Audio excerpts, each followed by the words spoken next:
We're now joined on the phone lines by Obinfo Nanakwesi Jetia, the Executive Secretary of Private Schools Council. I'm grateful to you, Nana, for joining us. First of all, the BECE has been going on for some days now.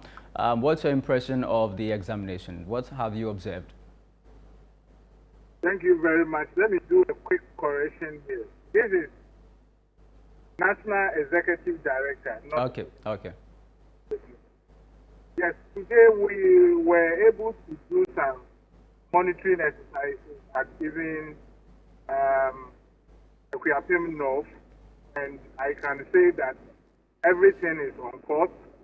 The students are conducting themselves very well, the invigilators, and then all the supervisors are doing very well. So it is a successful event, even though there are few issues that we have seen and also worked with. There are few pregnancy issues, students being kidnapped or being quarantined for not payment of their school fees and all that. But in totality, I can say that tomorrow some of the students will be ending their papers, and on that basis, I can say it's a fruitful exercise which the students have gone through. All right, Nana, we're told that two students at BECE Educational Complex in the Ashanti region were denied access to their papers because they owed fees. First of all, is this even legal? Well, so one thing we need to understand is that the law, the Constitution grants a private individual to set up a school and manage the school with his or her own expenses, meaning that the Constitution grants a school to charge fees for the services that they are rendering, specifically Article 25+2 enshrines such kind of provision.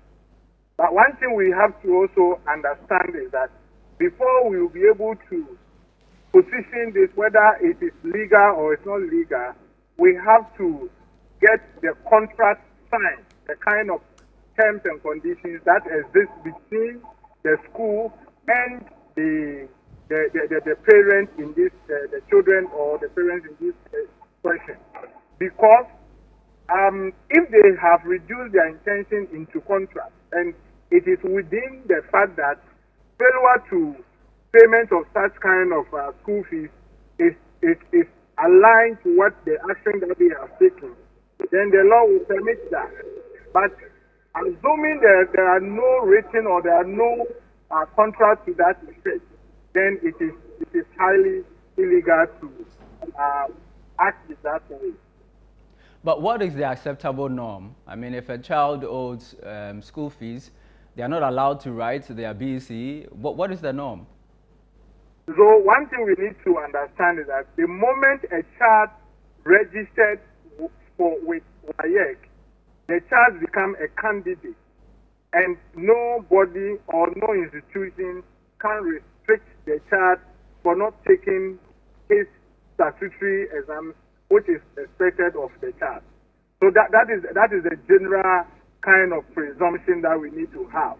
However, if a school is not, if a child has not been able to pay his or her school fees, the school has the right to petition WAEC to restrict the child for not taking part of the exam. So we need to investigate to find out whether or not the school has utilized all the necessary kind of provisions or kind of requirement that is set before them. If not, then we can conclude that the school may be in breach. But we need to also understand that the running of private education is what we call a gratuitous effort. You need to avail your mind to the fact that there is a public education which obviously is free. So choosing the private education, one must understand with obligation and responsibility. So failure to honor your responsibilities and obligations comes with kind of what? Vitiating the contract and other sort of issues. Okay. If we find that the school failed to exhaust all the other avenues to collect the fees and went ahead to prevent these students from writing the exam, what should happen to the management of this school? You know, there's a breach of contract, and the parents are entitled to damages and then compensation based on the kind of agreement that they have used their intentions to. All right, thank you very much. Obinfo Nana Kwesi Jetua, the National Executive Director of the Ghana National Association of Private Schools.